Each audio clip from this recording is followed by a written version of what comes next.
evening, everybody. Welcome and thank you for coming out this evening to participate in our public meeting regarding the Vermont On-Road Bicycle Plan. My name's Amy Bell. I am once again this meeting going to be the facilitator of the meeting. I'm a planning coordinator. I work with the Agency of Transportation. And along with my coworker, Summer Bacosi, we are co-managers of this particular project.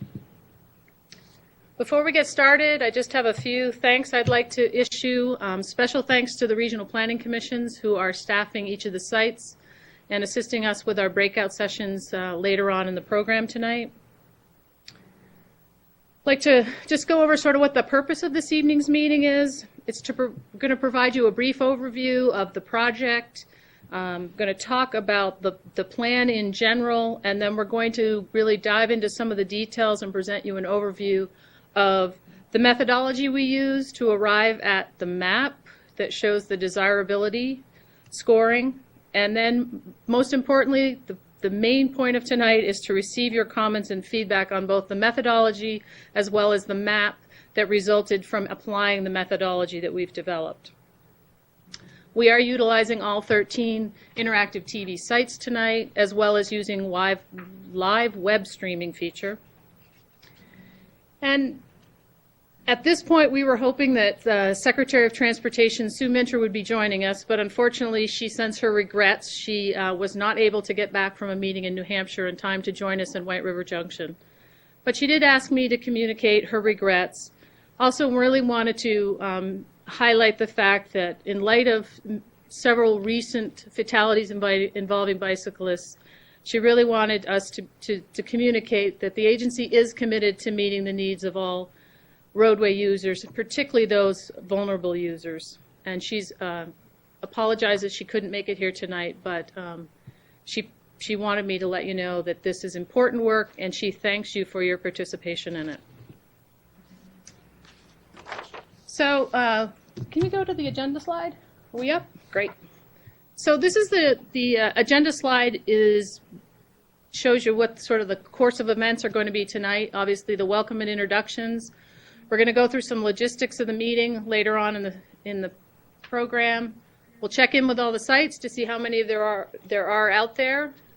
And then we'll have a couple of presentations. John Kaplan, the VTrans Bicycle and Pedestrian Program Manager, will give us some brief opening remarks, and then we will move into a 30-minute or 20 to 30-minute presentation from Erica Wygonik, who's the consultant team lead for this project representing Resource Systems Group.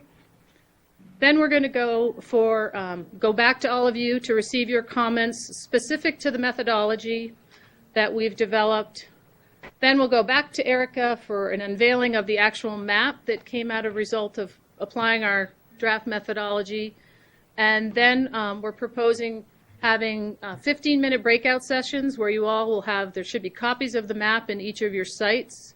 And we're going to have you sit down and take a look at the maps. We encourage you to write on them and put your comments down, and then also prepare any comments that you'd like to make in person, which is the next step. When we come back from the breakout sessions, we'll once again go around all the sites and receive additional comments on both the draft map and any outstanding issues and comments that you wish to issue.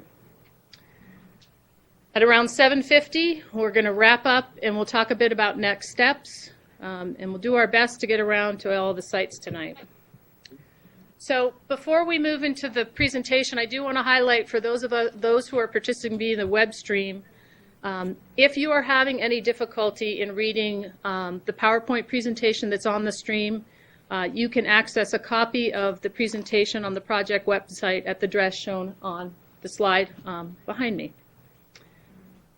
So before we get started, I'd like to just go around and check in with each of the sites. So I'm going to start with Bennington, and if you could just tell me how many people are there and how many people wish to speak, that would be helpful. Allison, I think you're in Bennington.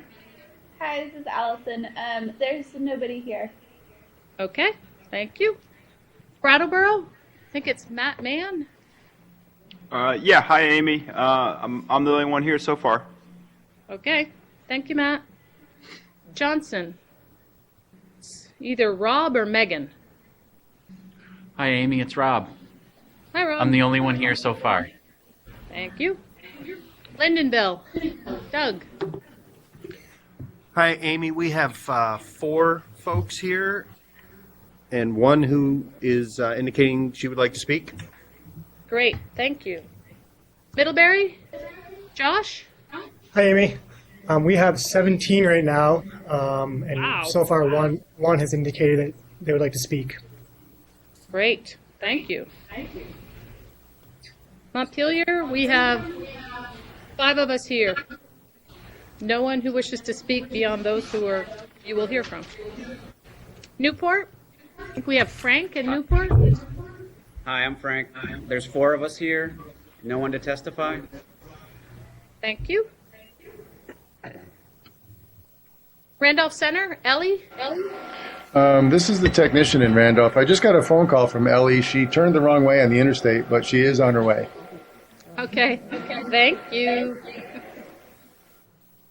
Rutland, Susan? Hi, there's one other person here with me. Springfield. Hi, it's Catherine. There's nobody else with me. St. Albans. Amanda? Hi, Amy. It's me, and there's no one else here at this time. White River Junction, Britta. Hi, Amy. I'm the only one here right now. Thank you. And Williston. Chris? Hi, Amy. We have 5 people here today.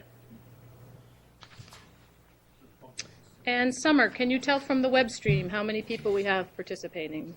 14, including myself. 14 on the web stream. Thank you. Okay, we're going to move into the presentations now. Without further ado, I'm going to hand it over to John Kaplan, who's the VTrans Bicycle and Pedestrian Program Manager, and he'll give us some brief remarks. All right, thanks, Amy.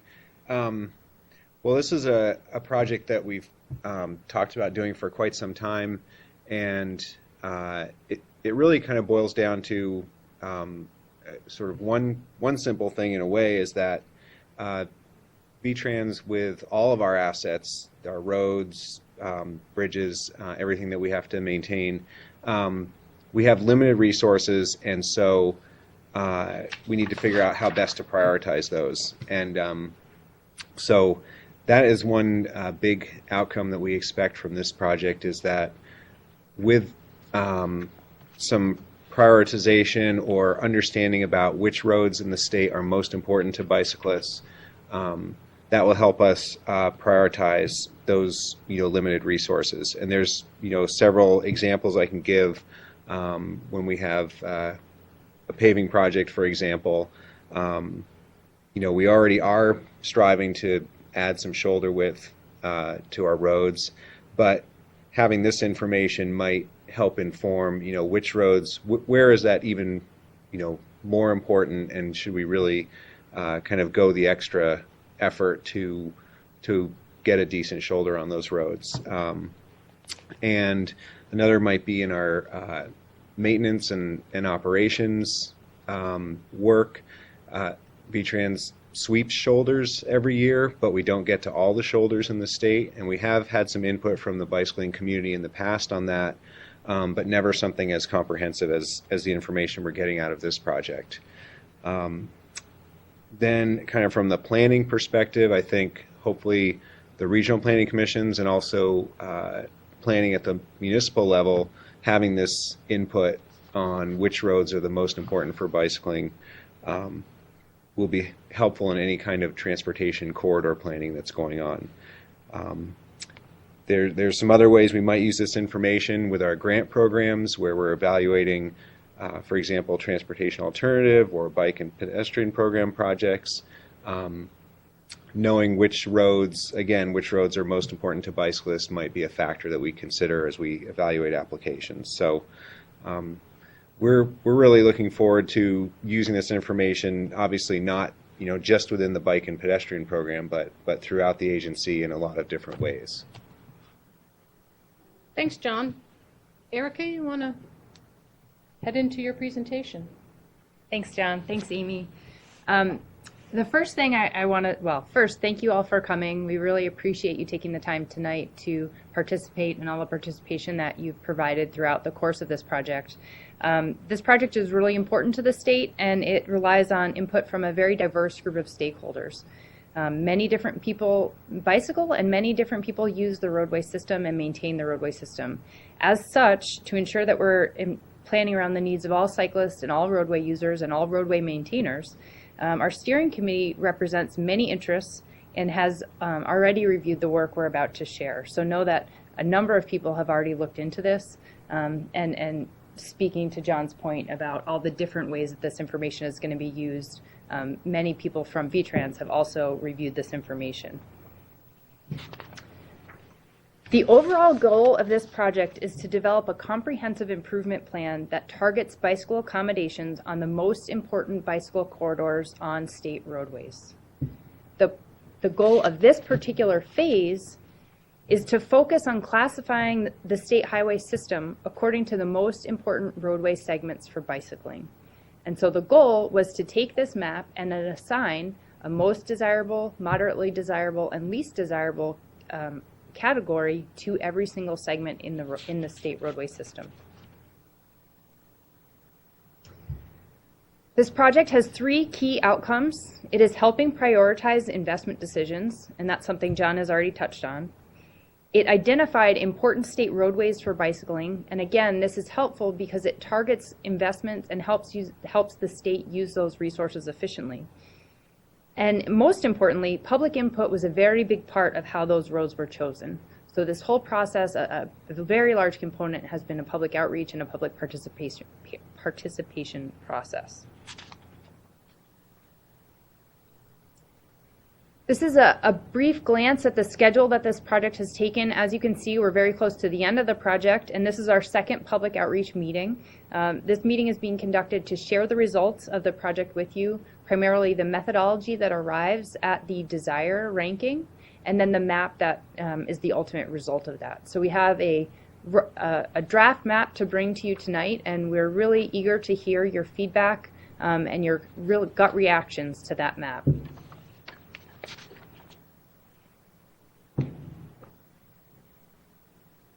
The work we're going to share with you today focuses on identifying where Vermonters want to ride bicycles. We've used 3 main sources of information to get at that goal.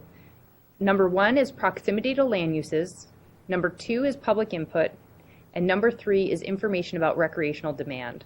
I'm going to explain how we came at each of those 3 components and how they all fit together. We put that information together using this equation. So after adjusting land use proximity, which we're calling access here, by public input, we added observed recreational bicycling data. So this is how it all fits together, and I'm going to use this equation as a structure to talk through the various components. So if we start with this, the part of the equation that we're calling the access score. Access refers to how accessible, thus access, various land uses are via a given roadway segment.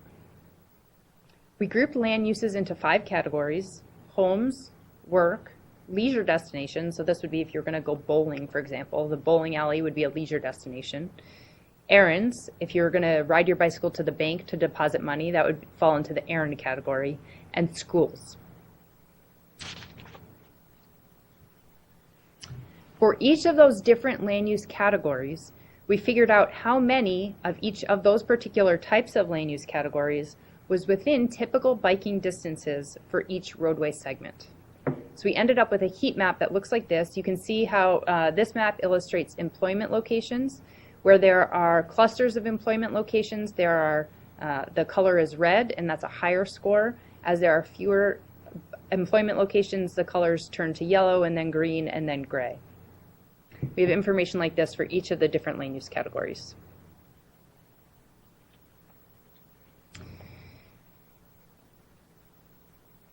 The travel distances for each of the land use categories came from a comprehensive literature review and available survey data. We can see here that these distances are not incredibly long. This reflects distances that people are actually traveling now to different land use types. So if someone is going to run an errand on their bicycle, Most people are not going to ride further than about a mile. Certainly some people are, but the fact is that anyone who rides more than a mile will also be willing to ride a mile or less. So we really focused on those places that would capture the most potential bicycle users.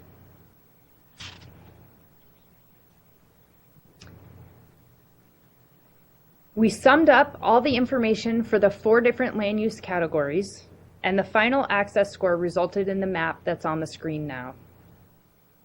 Blue represents areas with the highest access score, or roadways rather, with the highest access score.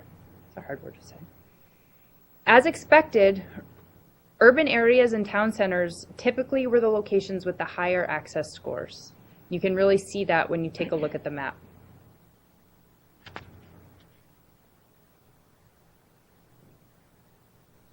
Coming back to our equation that's structuring this information, the project is working to identify where Vermonters want to ride bicycles. So public input was a critical component. The access score that I've just described measures potential travel. So we wanted to use public input to figure out where that potential is most likely to be realized.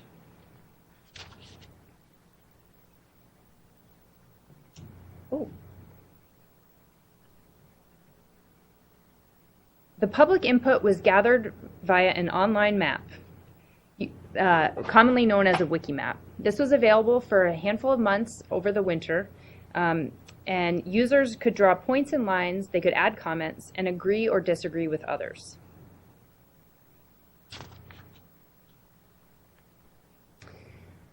We had excellent participation, and I want to thank you all and everyone who shared their perspectives on bicycling in Vermont.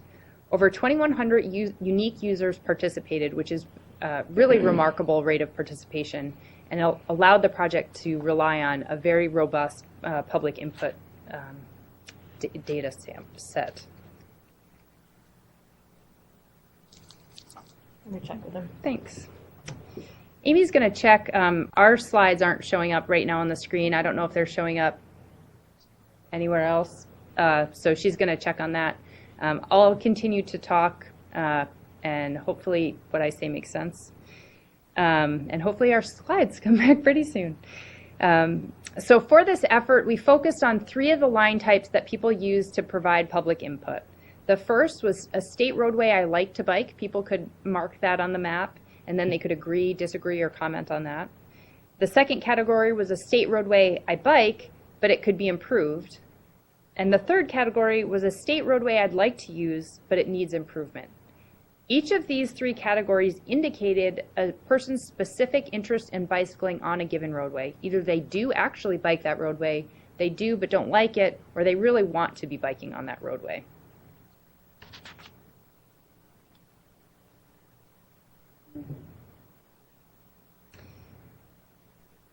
This isn't as fun without the maps, everyone. I'm really sorry.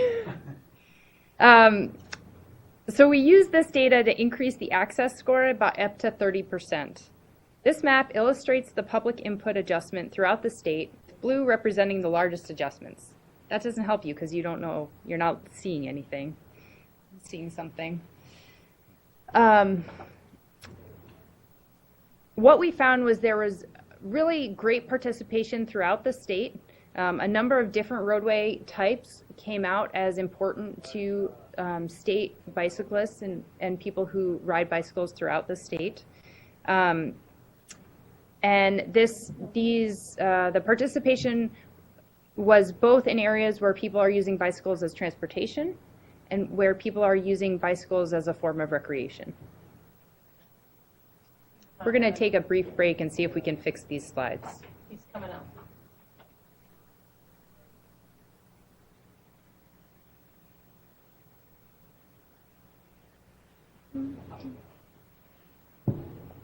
Thanks. Your other copies. Loaded up the earlier one. Okay.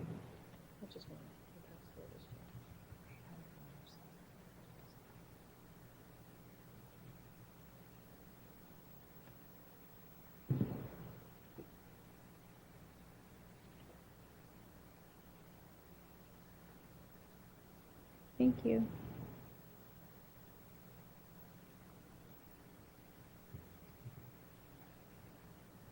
That We have to get ready for her to get to it. Yeah. all right. No.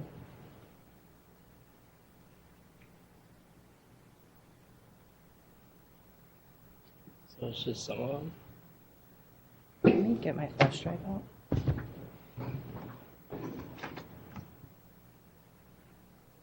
you have the earlier? That is the earlier one. Correct? That, no, that one's the. This one I get today.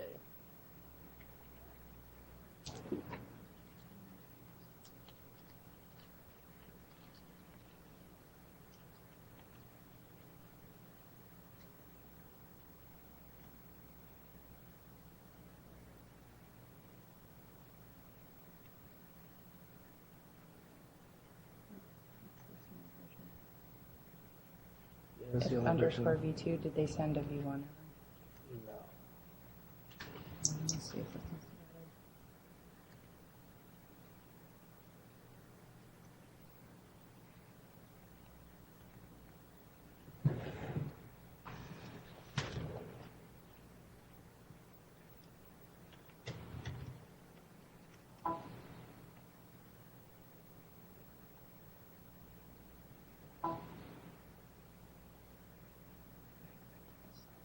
Did funny things.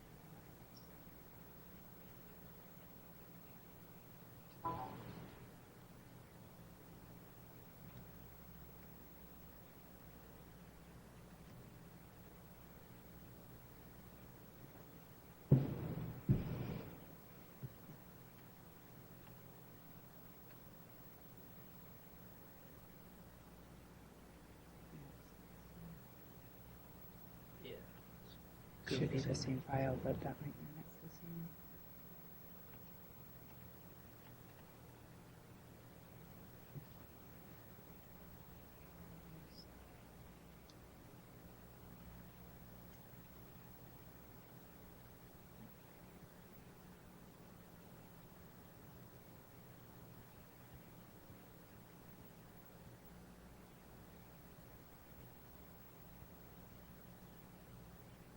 The original file is corrupted. Do you have Wi-Fi? Yep. Or can I forward to you? I have it on my laptop too. Can I forward to you earlier set of slides? Yep.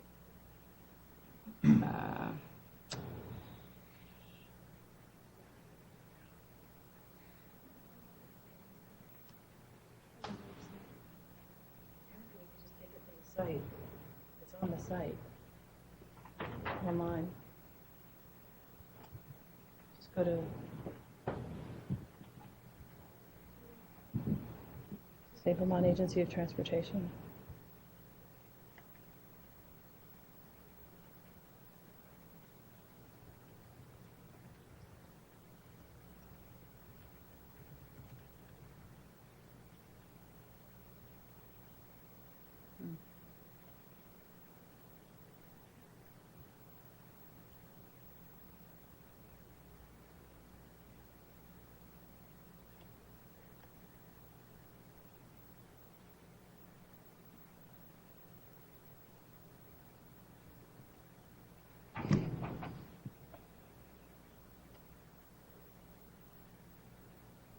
Where does that go?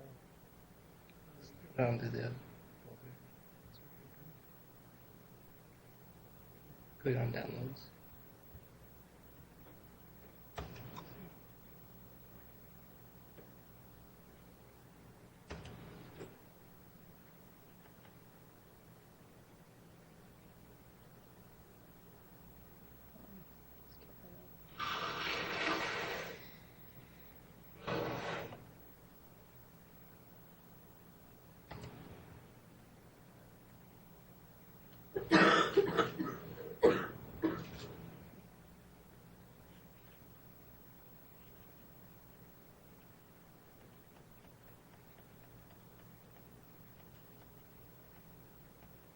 There we go. Hey, we're back. Switch it back up. Thank you. Once we see ourselves. Yep.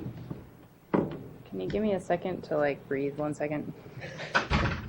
There we go. You're doing well.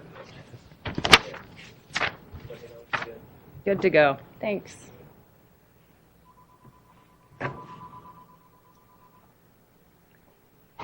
Thank you all for that, hanging with us while we had a little bit of technical difficulty. I'm going to roll the slides back 2 or 3 slides to where it looked like the map was no longer available.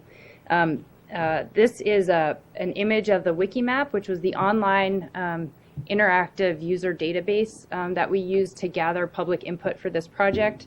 As I was mentioning before, the public input was gathered via this online map. This is a snapshot at one particular point in time of all of the different people that had contributed. Users could draw points and lines, and you can see those lines and those points on the map here. You could add comments, and you could also agree or disagree with other people's points, lines, and comments.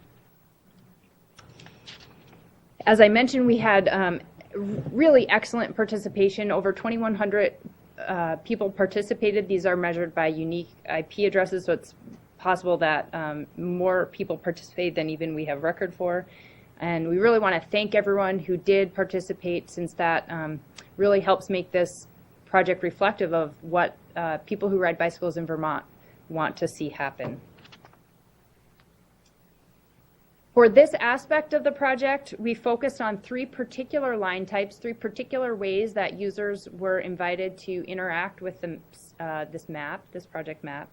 The first were state roadways I like to bike, and people could either draw on a segment that says this is somewhere I'd like to bike, or someone could add a comment in response to someone else's line, or finally someone could like or dislike that particular line or comment.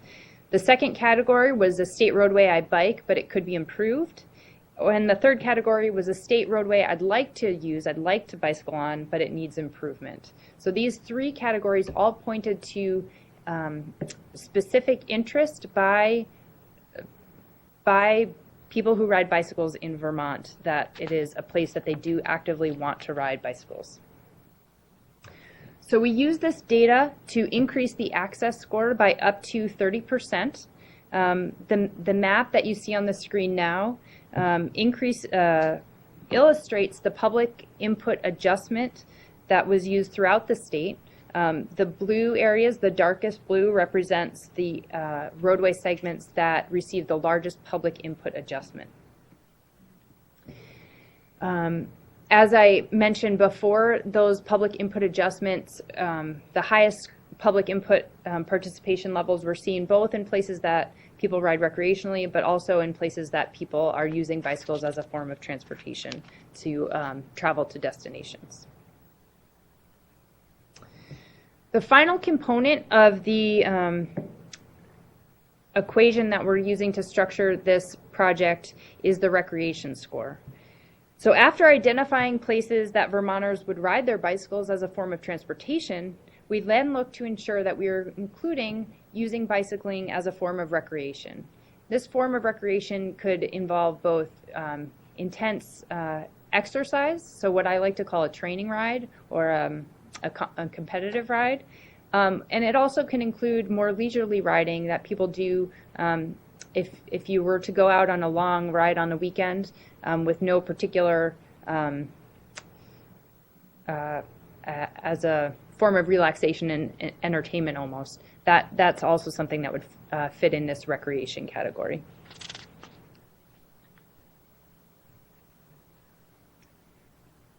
We were able to draw from 2 different sources to estimate the recreational demand. First, VTrans obtained a year's worth of Strava data. Strava is an app-based ride tracker. It was very helpful in identifying locations where people use Vermont roads for what I've described as training rides. So these are more exercise-focused rides.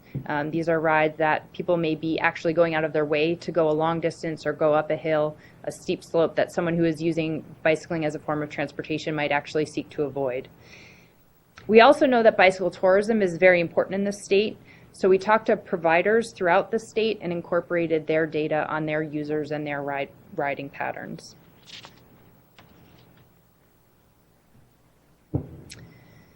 That resulted in the map that you see on the screen now. So this map illustrates the recreation scores throughout Vermont. Again, the highest scoring segments are noted in blue. Unsurprisingly, the recreation trips are noted most frequently in rural and mountain roads throughout the state.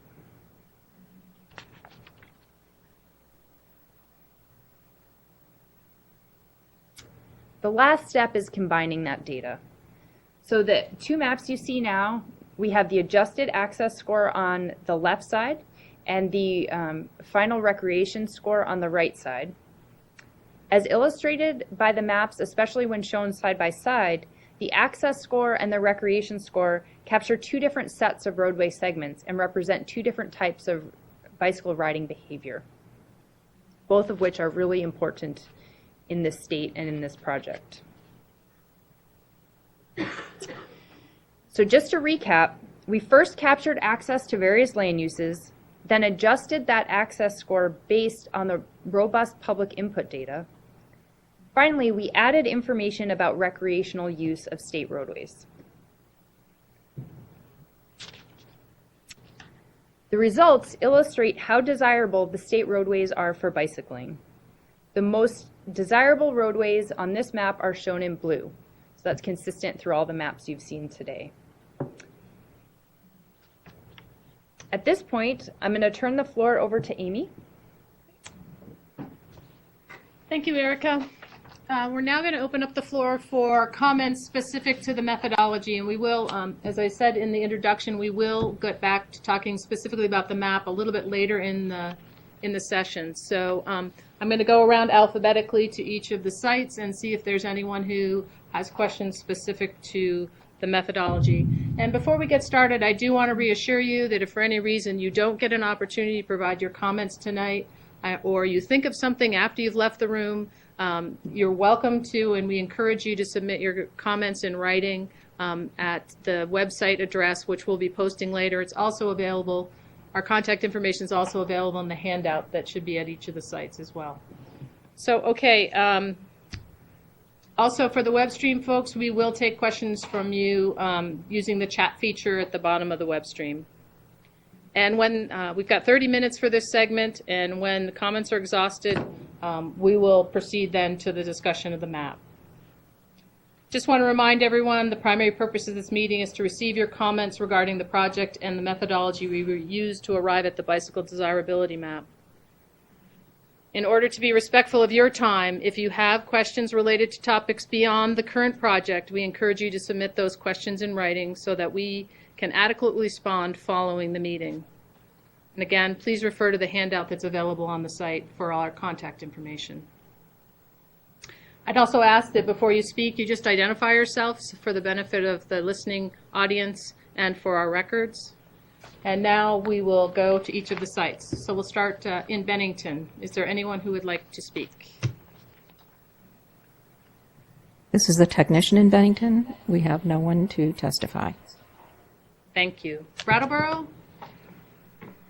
Hi, Amy. I'm still the only one here, but I did have just a question regarding the recreational data that was gathered, and specifically the Strava and the interviews from the bicycle tours. I was just curious what percentage of that made up the entire data set, and that might be a question for Erica.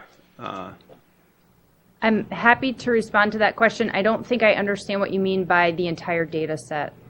Like in terms of the access and the public data, and then that third portion, the recreational portion. I'm just curious as to how many people use the Strava, like how much of that information was given through Strava and through the bike tourism.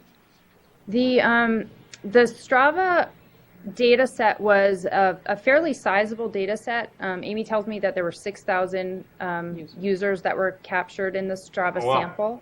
Okay. And I think I have the number correct, that I think our highest scoring road segment in terms of total Strava observations in a given year was well over 1,000. So that can't be right. Is that the right number? That's what I have in my head.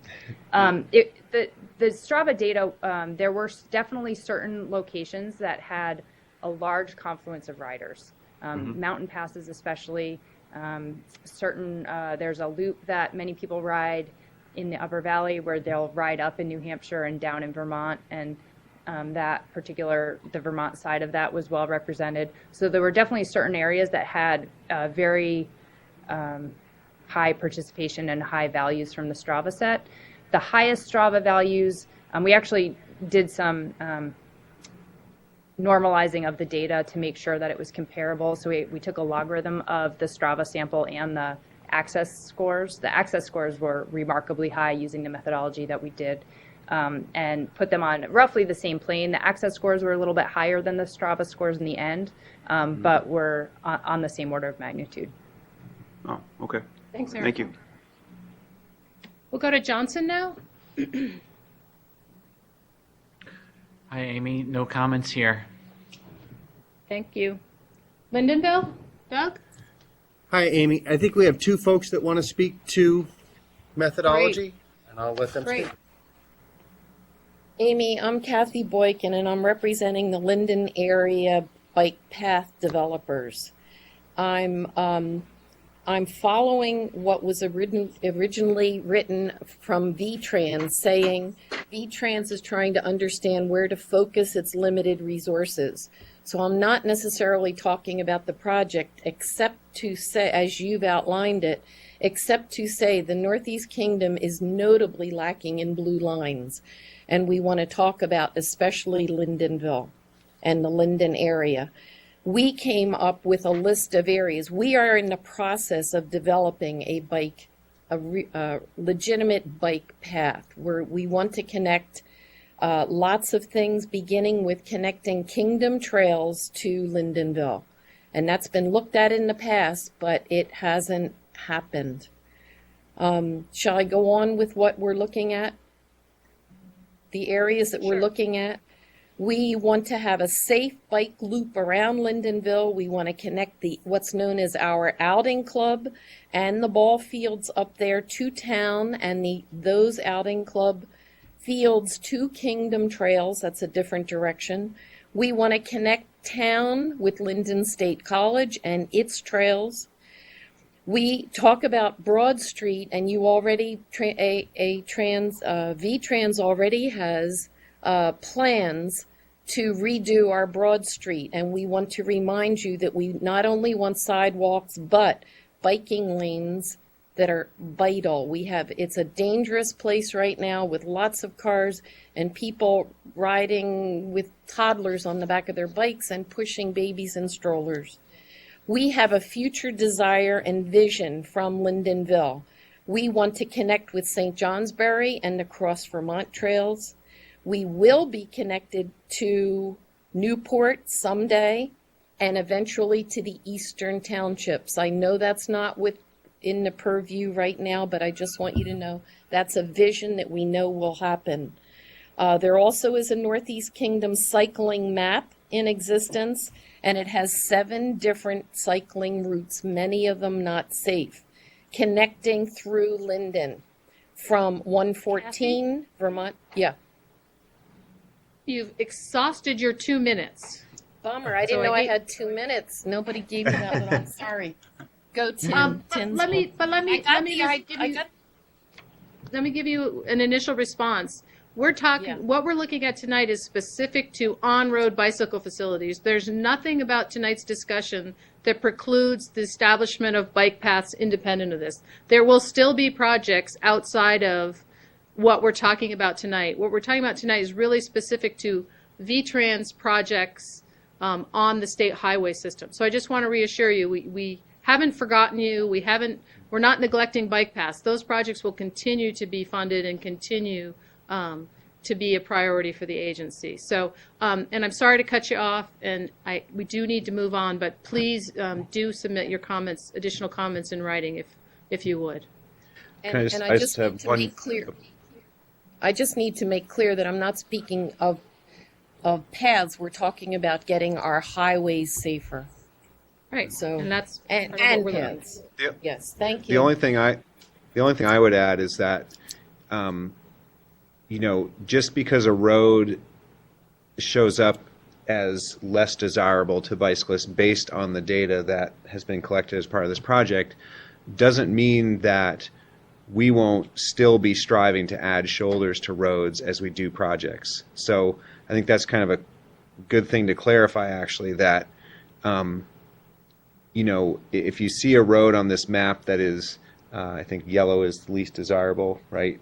Don't think that VTrans will use that information to say, oh, that road's least desirable for bicyclists, so we don't need to worry about shoulders on that road.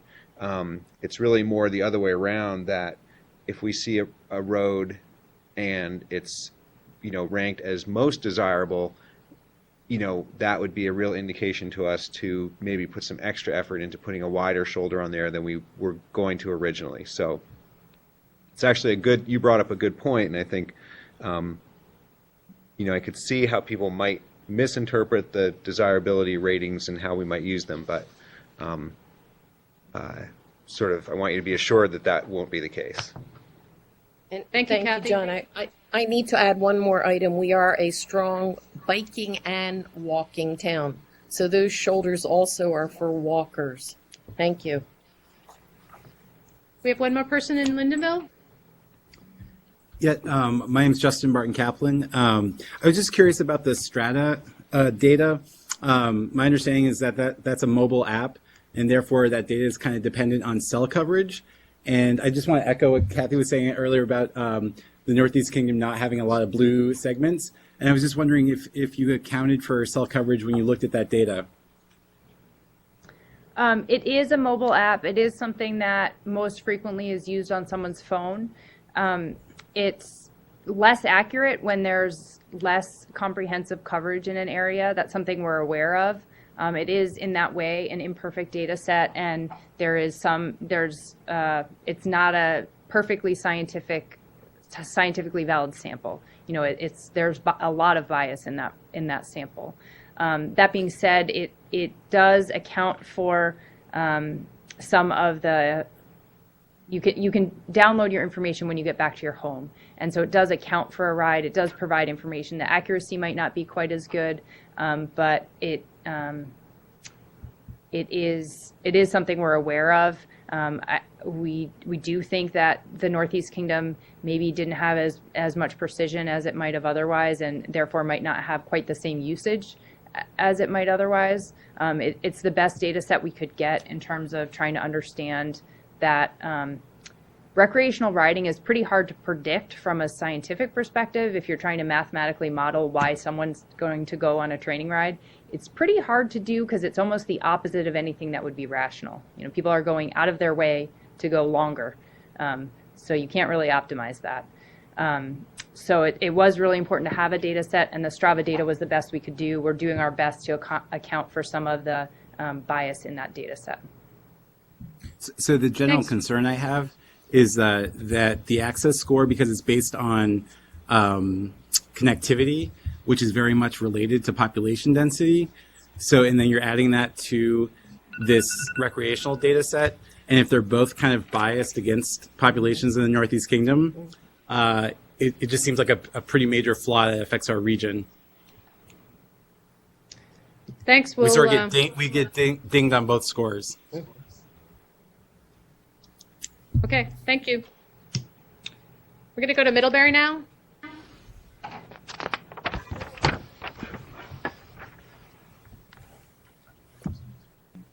Do we have anyone in Middlebury who'd like to comment? Yes. Yes, we have one person. You're on. Okay, my name is Randy Krakowski. I own a property in Middlebury, which I bought with the intention of bicycling from my home in Whiting, which is 10 miles south of town.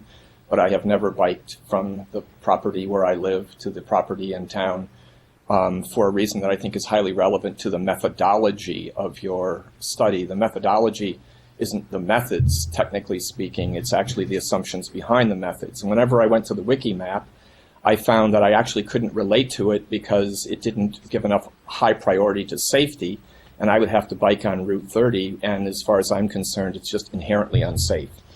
I'm making this comment from a part of the of Vermont, where some of you may know we've had 2 bicycle deaths in the last few weeks.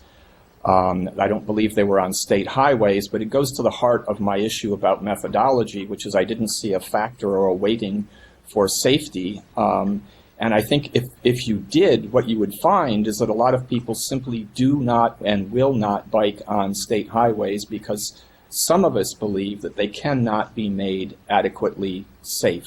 I realize that's not part of your methodology, but I'm actually here to point out that that may be problematic. You haven't probably captured the huge percentage of Vermont bikers who bike on the roads around our houses, which are dirt roads, which are a little bit safer, in some cases a lot safer. I feel so strongly about this that my family spends a considerable amount of our time going north over the Canadian border every summer to Route Vert, which is just 2.5 hours from here. I'll be going there tomorrow.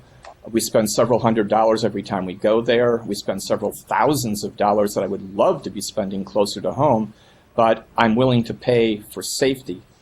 So my question to you is, have you in the department visited Route Vert in Canada and analyzed how they developed and over a 30-year period created standards that very much emphasize safety both on paths and on lanes that are adequately wide on highways of all sorts, including urban highways?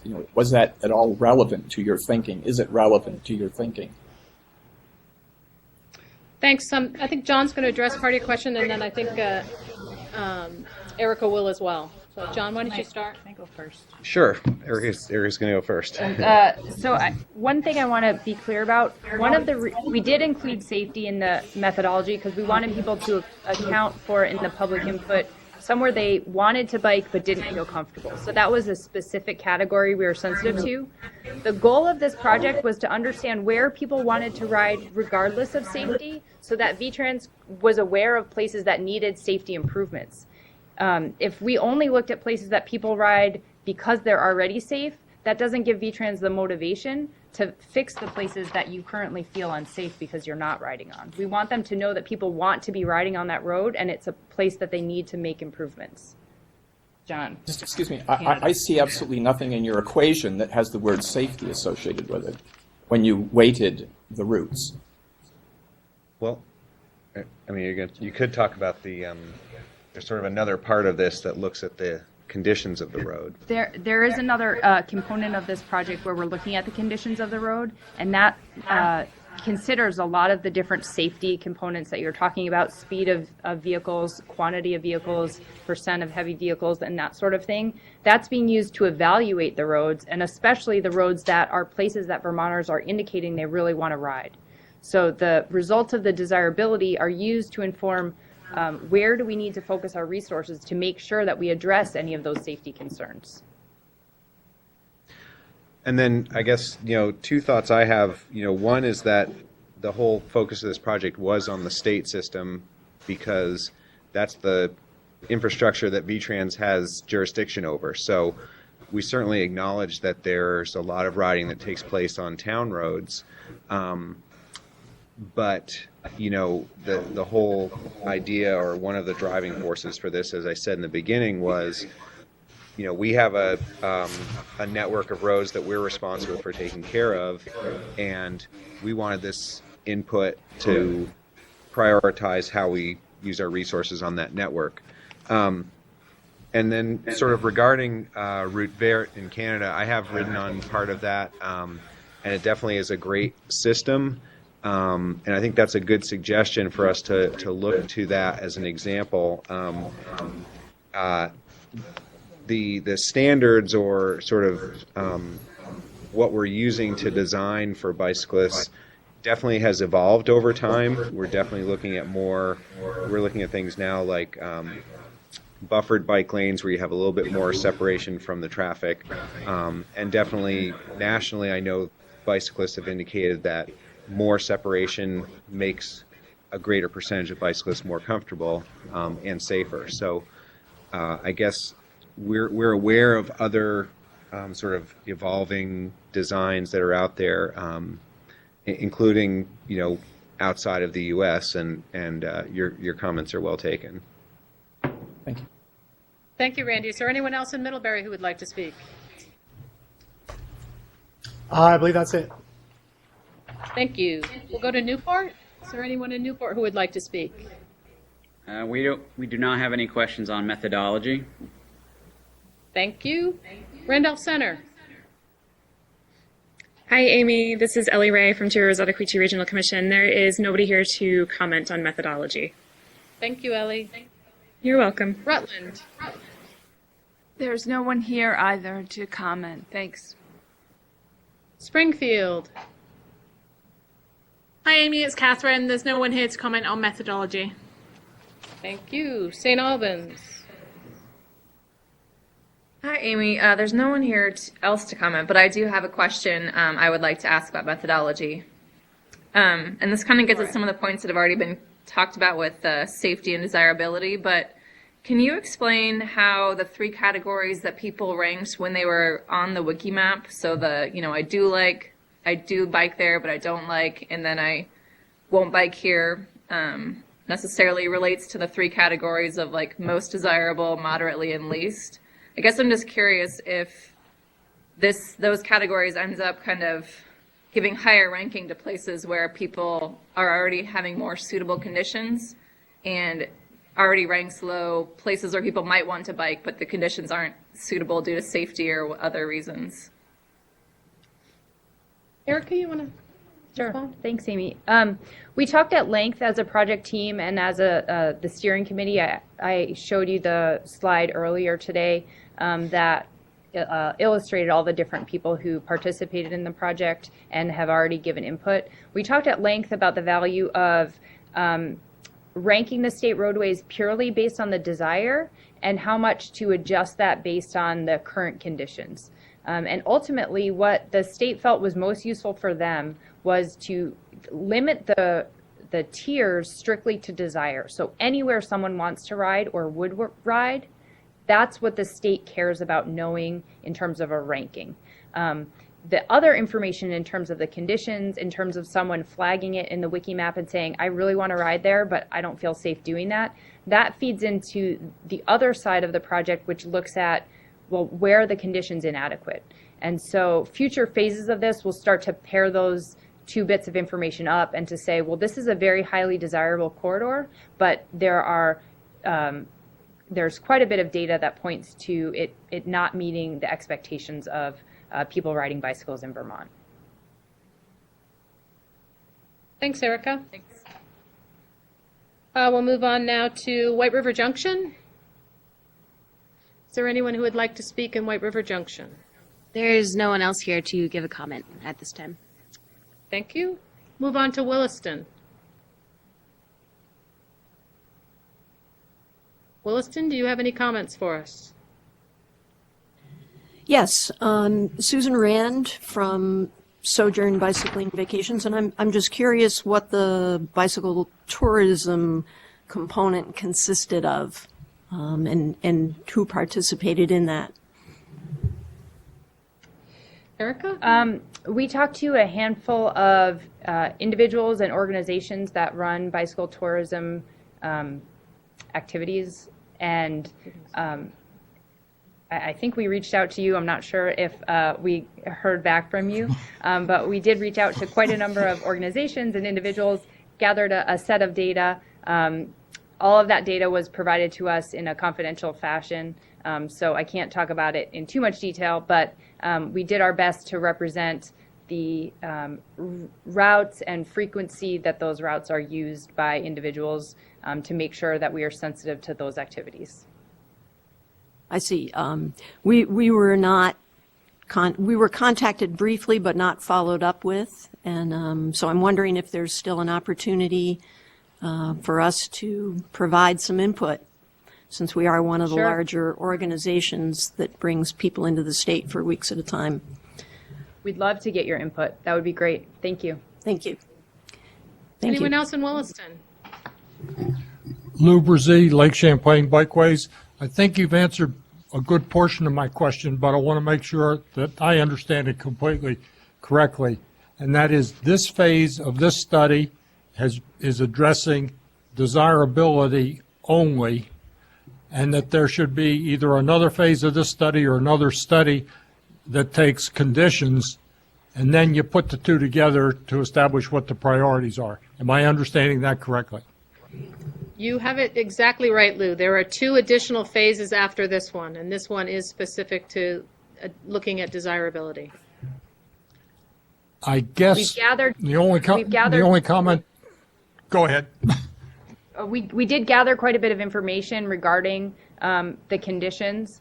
Since the Wikimap was live, we wanted to get as much information as we can. So some of that data has already been gathered, but you're right that that data will be folded together in future phases. I guess my only comment is that in the beginning of this, I at least was expecting that at this point in time, there would be some form of prioritization with regards to what roads might be considered the highest on the priority for getting fixed. With regards to the Northeast Kingdom and low populated areas, I think the desirability and the safeness of the roads should be totally isolated, and we ought to make them all safe. Thank you, Lou. Summer, can we get a couple of questions from the web stream? Yes. One is recreation a valuable transportation function? It may be a roadway use, but should it be weighted the same as utility riding?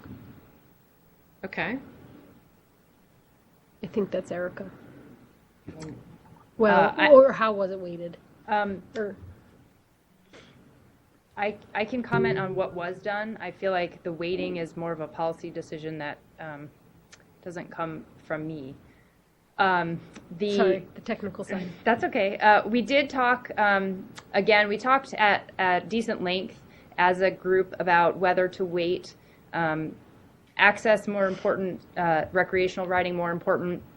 Certainly access is providing transportation in the same way that our roads are providing transportation for vehicles, for people to drive to work. We want to be able to provide access for people to bicycle to work. That's just as important and provides that same purpose. But our roads now are providing vehicle access to go on vacation, and tourism is an important part of the economy. In the end, the group decided that it was important to consider both, and there wasn't any real scientific basis or strong policy reason not to include both of them or to weight particularly either category. So in the end, both were adjusted by taking a logarithm. That's a good time. But other than that, there wasn't any explicit weighting of one versus the other. Second one from the web stream. The category could be improved classification. Did that fall into infrastructure, education, enforcement, or were the comments not to this effect?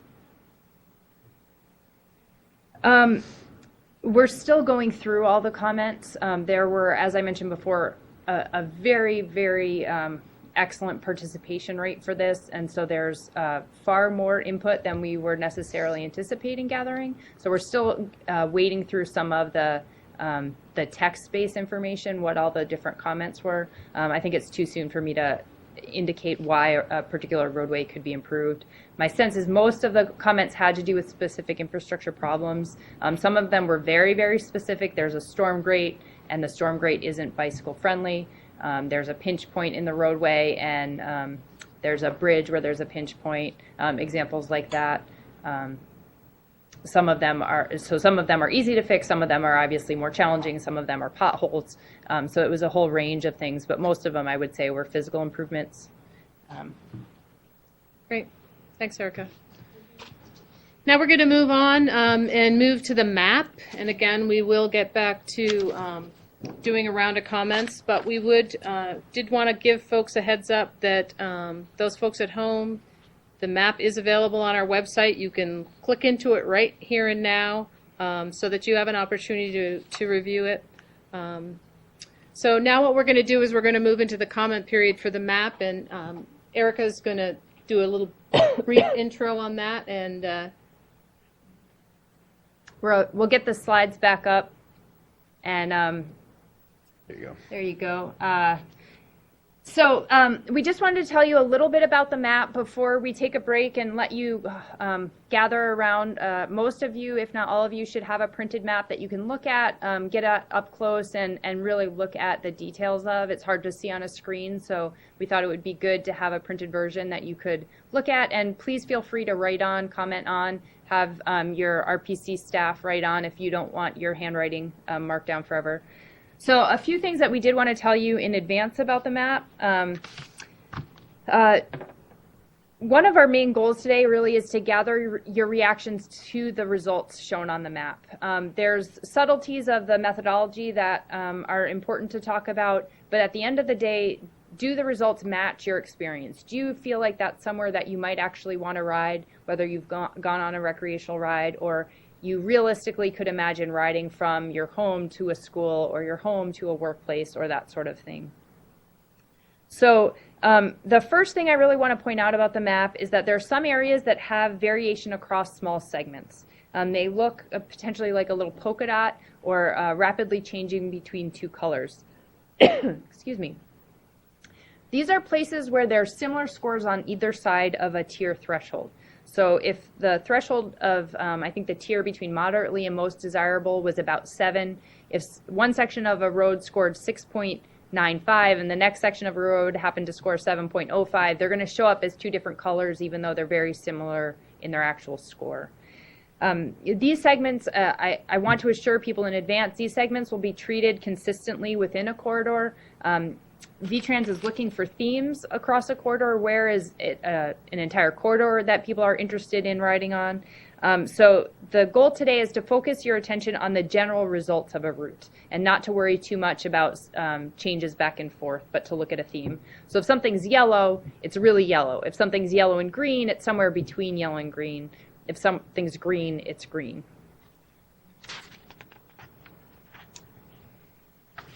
The other thing to keep in mind as you review the maps is how this information will be used. So as John spoke about before, VTrans will use this information to prioritize bicycle sensitivity and project development.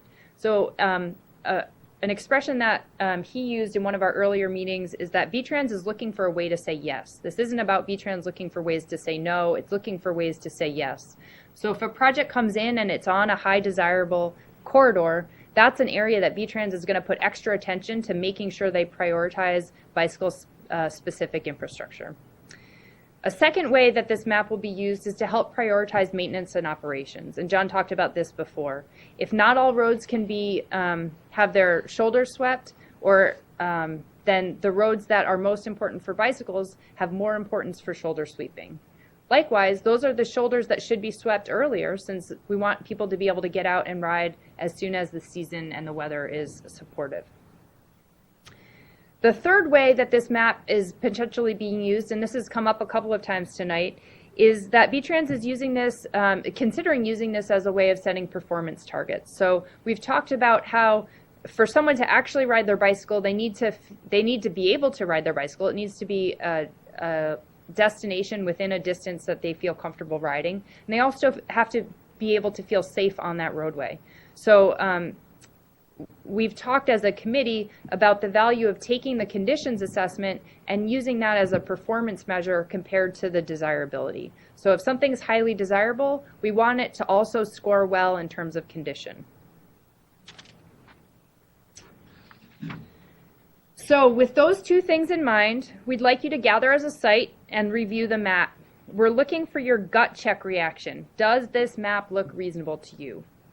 Given that we have locations throughout the state, please pay extra attention to the region you are participating from. We welcome your comments throughout the state, throughout the map, throughout the state, even in your area. But if you can take a little bit of extra time and talk about how the results manifest themselves in your region, that would be most helpful. Amy mentioned that if you're participating from home, we still want your feedback. So there is the map you can download off our website. If you Google, I think Vermont Agency On-Road Bicycle, you'll come to the project website pretty quickly, or you can type in the web link is listed at the top of this slide, and then there's a map that you can download. If you are participating at home and you want to share your comments, you can enter your comments in the chat window, or you're welcome to email them to the vermontbike@gmail.com email account, where we've been taking comments throughout this project. Thanks, Erica. Now we're going to take our 15-minute breakout session, and at your respective sites, I'd remind the RPC staff to please help facilitate the discussion. And feel free to gather around, as Erica said, and mark up the maps. And following the 15 minutes, we will reconvene, and we'll conclude the evening by taking any remaining comments or questions that you might have. And again, if we don't get to all your comments tonight, the comment period is open until May 15th, so there's plenty of opportunity. If you're willing to put them in writing, that would be great. So now we will go into our breakout session. We'll be back in 15 minutes. Thank you.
Hi, folks.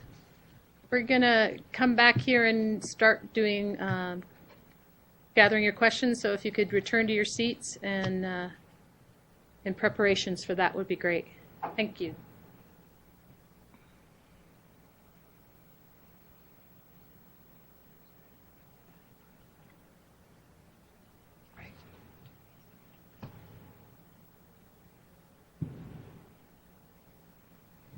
Welcome back, everybody.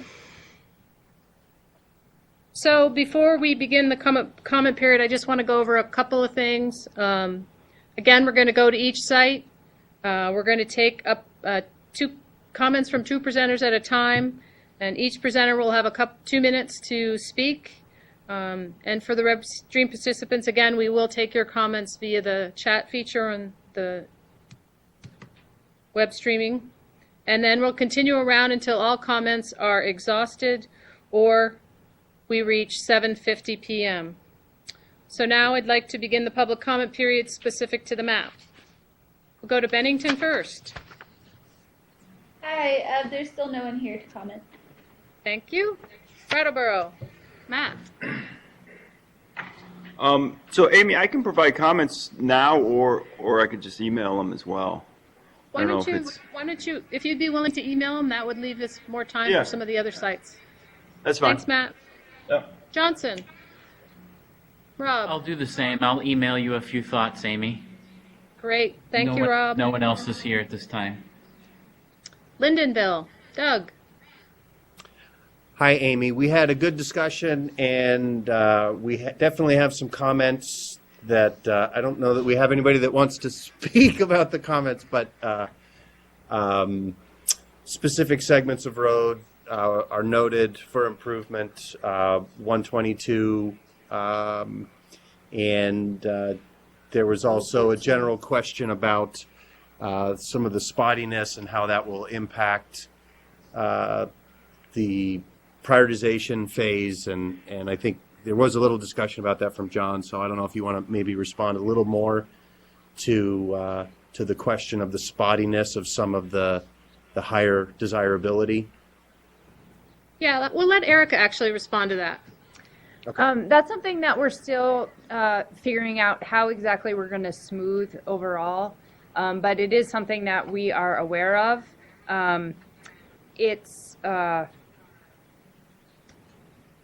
It does point to an area that's all blue is scoring very, very well. An area that's mixed blue and green is scoring not quite as well. An area that's all green is kind of in the middle, etc. VTrans really wants 3 categories: most, moderate, and least. And so we'll need to nudge those spotty corridors in one direction or the other. But what's we're trying as much as possible to keep the information unfiltered so that VTrans can look at an individual particular corridor that they are trying to look at a given time. So if a project is only being considered between 2 roadways, that's the corridor that they want to consider, and we're going to develop a methodology for smoothing that particular corridor to understand where it falls in the overall hierarchy. If the next project came along and was a slightly different segment of the roadway, we would want to know what the smooth score was for that whole segment. Does that help inform your discussion? I think it does. It's just that, and I think we had some of this discussion already, just that in sparsely populated with pretty good distances between villages, the village centers show up in the Northeast Kingdom as they do in other parts of the state, but because of the sort of sparse settlement patterns that we have up here, we may not be adequately showing up for desirable, just because. So, looking at how do you get from one village to the next, and trying to understand how going forward the agency is going to use this data that shows villages need improvements, but getting from village to village maybe is not as desirable based on the data that you used or based on the sort of inherent factors that are just part of living in a sparsely populated rural region. So it's a concern that as you move into prioritization, it will naturally move you to where, you know, there's more dark blue, there's more people, there's more employment, and therefore your more rural region is less likely to have a higher priority for improvements that, you know, maybe is not being accurately represented based on some of the factors that are being used. So Thanks, Doug. that's Yeah, the concern. Thank you. we heard the message, and we will go back and put some more thought into that and see how it, you know, works or we work through it for the future phases of the projects. But we hear you. Thank you, Amy. Anyone else in Lyndonville? Yes. We have one more. This is actually a question. It's kind of about methods a little bit, but I was curious how the scenic byways played in, or if was that factored in at all? At this point, the scenic byways have not been taken into consideration in the context of the desirability score. Thank you. But they're one among many other attributes that will be looked at in the future phases of the project. Thanks. Middlebury. I think we're a lot like Lyndonville. We had a lot of good discussion, some good questions, but it doesn't appear as though anyone wants to come up quite yet. No. Great. Well, come on up. Oh. This is your chance.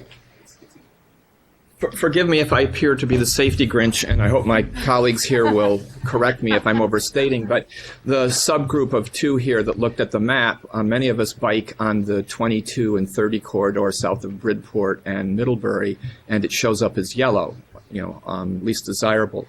We were all talking about what a wonderful route it is and how much we would like to bike it, and occasionally some of us do, but that we don't bike it very often because of safety concerns.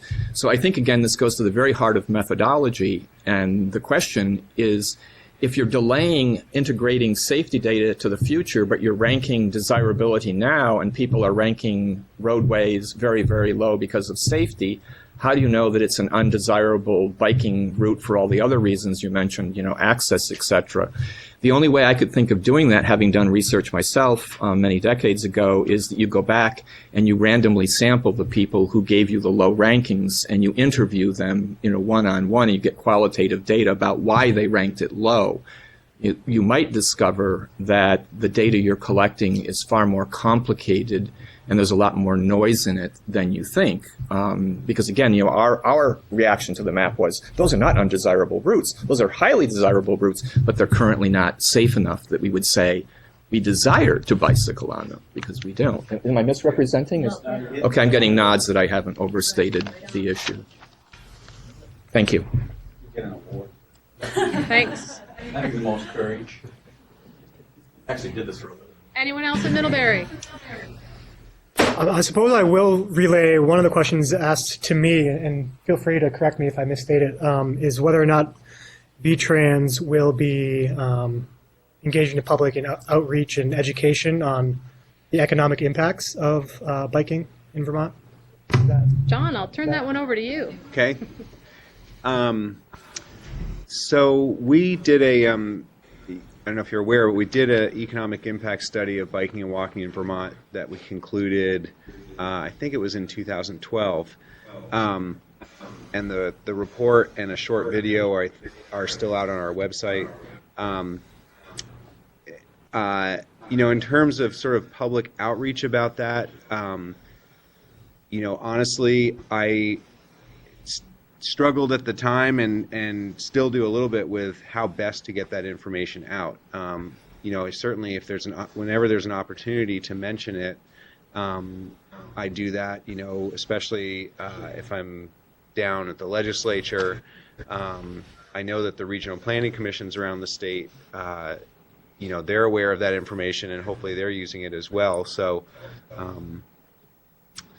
And the good news is that there is a positive economic impact of biking and walking in the state. We do get a good return on the investment. So, the more that we get that message out, the better. Okay, we have one more in Middlebury. Yes. Something that is related to all this is the road culture, the culture of sharing the road. And after the past few, people who've just died, and it just kind of wakes us all up to, wow, how can we change the culture on the roadway to make it safer and just help people understand, even bringing bicyclists and other pedestrians to a driver's ed class, for instance, and just having a conversation where they end up, by the end of the class, they're making a commitment to each other. Like, as bicyclists, we commit to being predictable and visible, and we would like you to, commit to being patient. I don't know how it would be, but just somehow, how do we help change the culture to make it more safe, even, without just paving, but all across the board? How can we improve the culture of sharing the road? Thanks. Be a long John, you want to conversation. address that? Sure, it is a good question. It's a little bit off topic of the what we're doing here, but we do have a bicycle and pedestrian safety education program that we've been working on, and I think that culture change, it takes time, and I have seen, I've been with VTrans for almost 15 years now, and I definitely have seen a change over that time in the right direction, but obviously there's still work to do. And just real briefly, a couple of the things we're doing is we are working with the driver educators around the state. So I think you mentioned that, and we're working to get sort of more, or have the interaction between motorists and bicyclists and pedestrians, other vulnerable users, more integrated into the driver's ed curriculum. And then we're also working with educating law enforcement on, what are the laws around biking and how motorists interact with bicyclists, and that's being integrated into the curriculum at the police academy. So that's just a couple of examples. And there's advocacy organizations in the state that are working on this as well. So. I think it sort of takes, everybody's effort to work on that. Thank you. Great. We're going to skip over Montpelier since there's no one here to speak. Newport. Yes, hi, we have one commenter. Great. Hi, my name's Beth Barnes. I know this is a little bit off topic. Sorry, John. But I just wanted to say on that note about driver's education classes, I teach basic bike safety skills to elementary school kids, and I've approached the local school principal and the superintendent to ask them if I can come in and speak to driver ed classes, just about what it means to share the road, and that it's not cars versus bikes, it's cars and bikes on the road. Sorry, that's off topic, but I just wanted to let you know that in Newport, we are doing something about that. Thank you. Great. Thank you. We'll move to Randolph Center then. Anyone in Randolph Center? Hi, Amy. There's still nobody here to comment at this time. Okay. Rutland. Susan. I'll send comments in an email. Great. Thank you. Thank you, Susan. Springfield. Catherine. Amy, I'll send an email with comments as well. Okay. St. Albans. Amanda. And I have no comments to share at this time. Thank you. White River Junction. Britta. Hi, Amy. No one here to comment still. Williston. We have one person who'd like to comment. Hi, it's Susan Rand again. And just to summarize sort of the discussions that we had, they were very similar to the comments made by the gentleman from Middlebury, in that we had some concerns about the approach that people had in their minds as they were commenting on routes. And speaking from personal experience, I spent more time commenting on routes that I ride rather than routes that I would like to ride. And I've spoken with a number of other people who felt similarly. So we sort of concurred with the comments from the gentleman from Middlebury. Am I misspeaking for anyone? Just in terms of that being skewed more towards roads that people are currently riding than roads that people want to ride. Thank you. Thank you, Susan. Anyone else from Williston?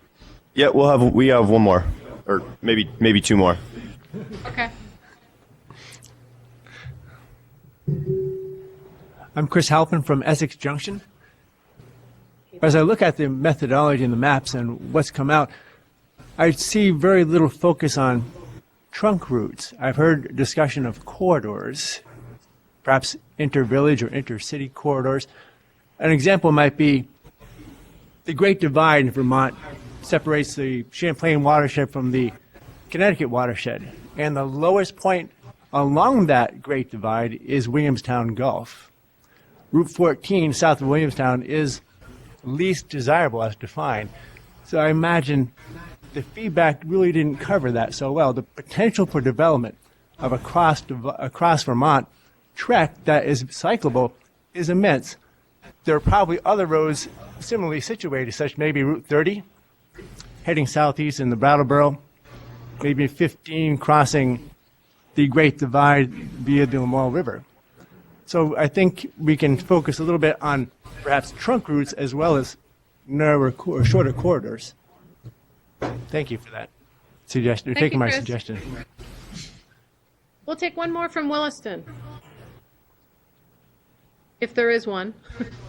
Yes, I'm Bob Clark from Essex, and my comment during the group session was that when I look at the map, is that the state routes is basically all the places that I would avoid cycling, and mostly because of safety concerns.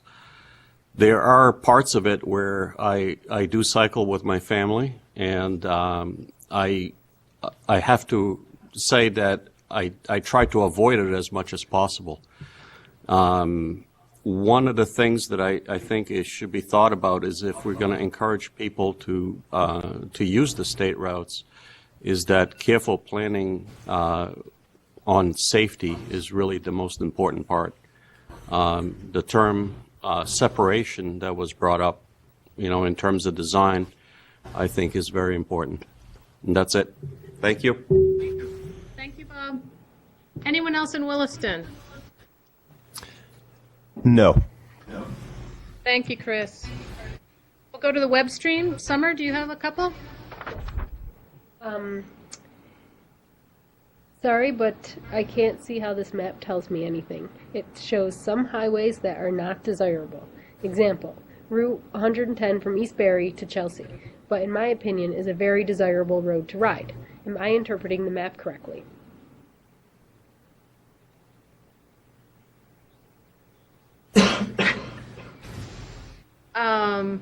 Can you, if that person could re-enter their chat, that would be helpful. Is the comment that a road segment is showing up as least desirable, but it's something that you think is desirable? I believe so. Okay, well, thank you. That's good for us to know, and we'll take that into account and look back at the data and see if there's any inconsistency there. Next one. A question that has now been submitted several times is it true that someone whose Strava data was included could also be posted on the map since they didn't know their Strava data was already counted? None of the Strava users knew that their data was being counted. Do you want to address that? Yeah, certainly. There's, as we've talked about, there's two different types of bicycle use that we were trying to get at. And the Strava data is it's getting at recreational cycling. But the important thing about the Strava data is the Strava data was observed actual trips. So that's travel that we absolutely knew existed. It was observed real data. The other side of the desire estimation that we did, we developed the access score, which represented potential travel. So that was travel we knew could exist, and that if everyone in Vermont would bike anywhere they could, if it was within an acceptable distance, that's what the access score represents. But that's a potential, that's a hypothetical travel. And so we wanted to adjust that to reflect where there was a willingness and a desire to act on that potential. So it is a fact that to some extent, someone who entered their recreational route in the Wikimap, that represents a public opinion, and they're really talking about a recreational trip that they're taking. But in practice, they're also reflecting that there is someone in that location who is willing to ride, who is actively riding, who is expressing opinion about riding. And we thought it was very reasonable to adjust those access scores, that hypothetical travel, upwards, even if someone is commenting to say that this is somewhere that I ride for recreational use, because it is somewhere that someone is willing to ride, is someone actively has interest in bicycle riding. It's reasonable to say they are more likely to take advantage of potential bicycling as transportation access than an area where no one participated.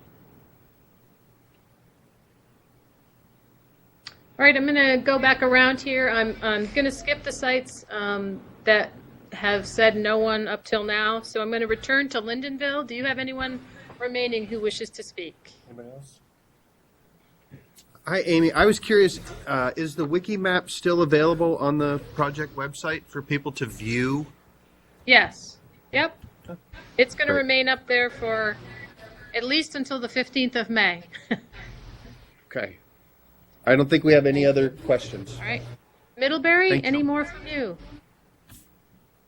I guess I'll respond to the first of the web stream questions that Summer relayed. And just that there seems to be a lot of, if not unanimous agreement in the room, that there are roads in Addison County, particularly closer to the lake, that are defined as least desirable on the map, but they in fact are highly desirable roads to bike. They're just, it's the safety concerns. So they're highly desirable roads, but not necessarily being used for biking because of the safety issues. Can you share a little bit? Can someone there share a little bit? It's desirable for recreational travel. It's desirable for bicycling as transportation. What's the nature of the type of trip, that type of bicycling that someone would want to do on those roads?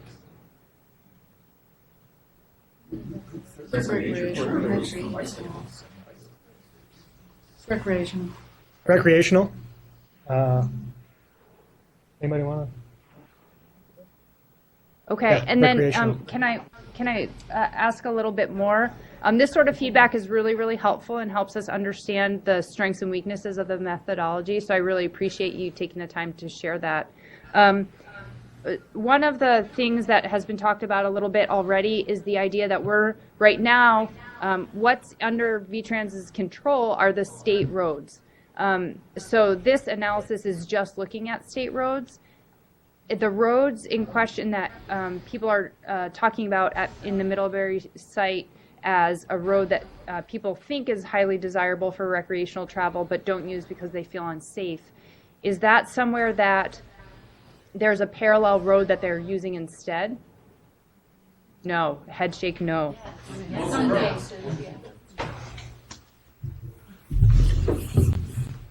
Could someone summarize what the, there was But Okay. she doesn't see me. Camera's That's not okay. on her. Go ahead. We can hear you. We can hear you. So take, for example, Route 30. Could be is a desirable road. It can be very dangerous, though, so people shy away from it. I've been, if I'm wrong. And there's a series of, there's a lot of state roads down near the lake in Addison County that are beautiful to ride, but the pavement's in very bad shape in places. makes them undesirable.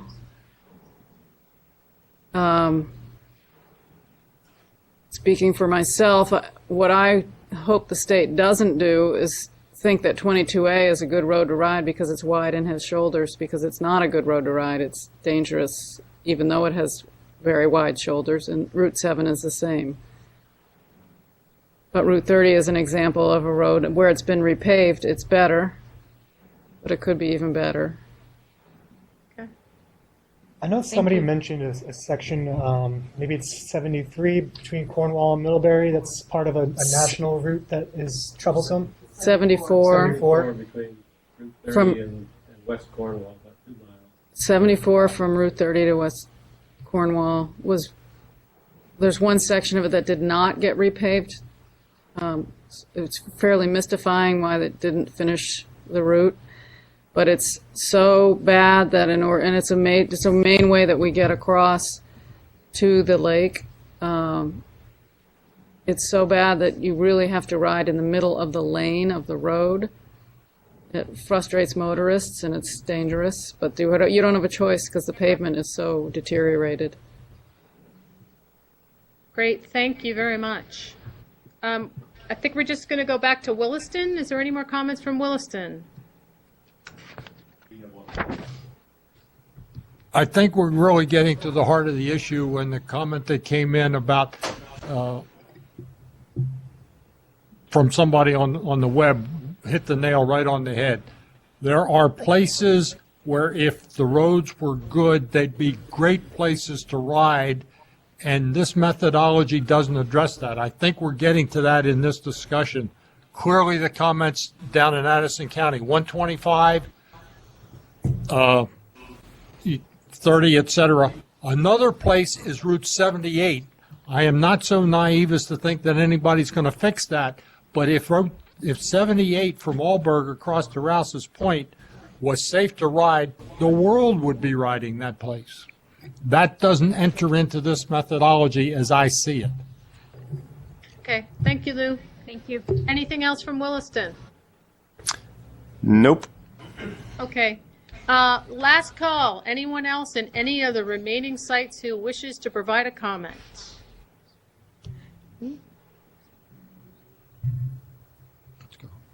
No? I'm going to take silence as anything from WebStream? We have a comment. The Strava data is a problem. The comfort factor is confounding desirability. Desirability as calculated is a function of access to services. It seems the users are predominantly recreational, not access to services, and you have no data for utilitarian riding. Reporting riders are not reporting on desirability as a function of access. Okay. Copy that and write that down. And another question or comment is, if I can move up on this screen.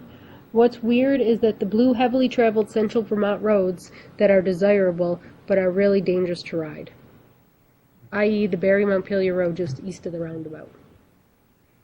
Okay. Okay. We've reached the cutoff time. So we're going to proceed. John Kaplan is now going to talk about next steps. We're going to get to those other phases. Just give you an overview of where we're going in the context of what lies ahead for this project. So John, you want to? Sure, and I think I can be pretty brief on this. I think people are kind of naturally jumping to what our next steps are, which is, once we have settled on what this desirability map ends up looking like, and I think it sounds like there may be some adjustments based on the feedback that we got tonight, which is very useful. As Erica mentioned, they also in this phase have started to identify some of the sort of conditions that are out there, like traffic data, percentage of trucks on certain roads, shoulder widths, etc.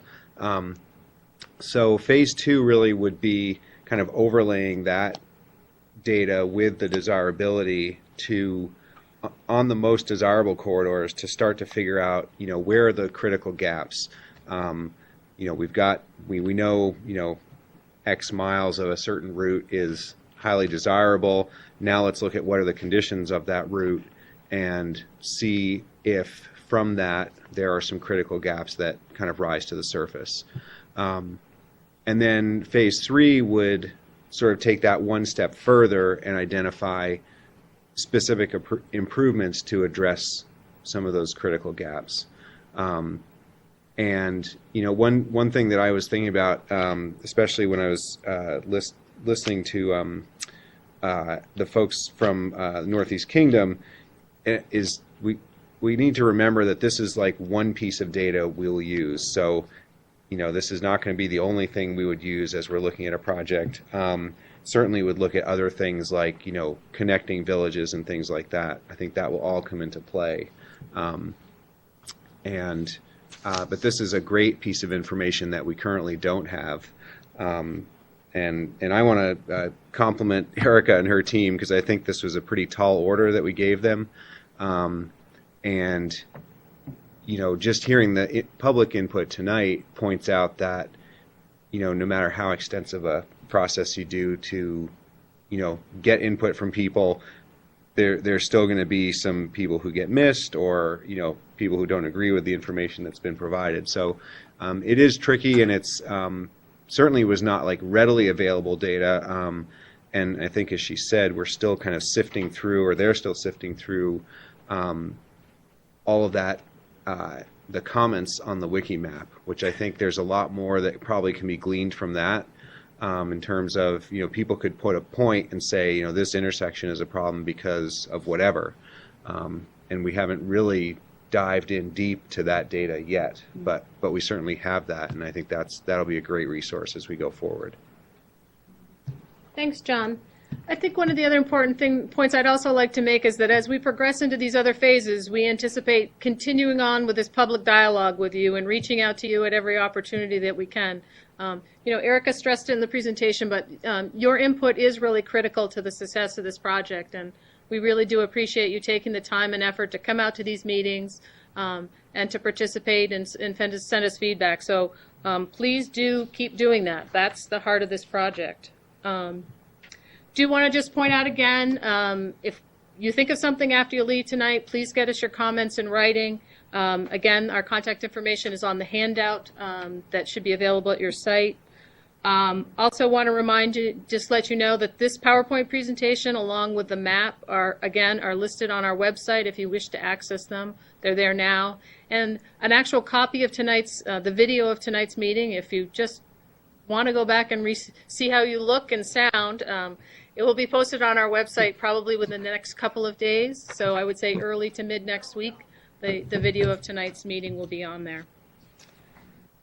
And again, written comments on this phase of the project will be accepted on phase 1 of the project, and on the map will be accepted until May 15th. And with that, I want to thank you all for coming out tonight, and I'm going to close the public meeting.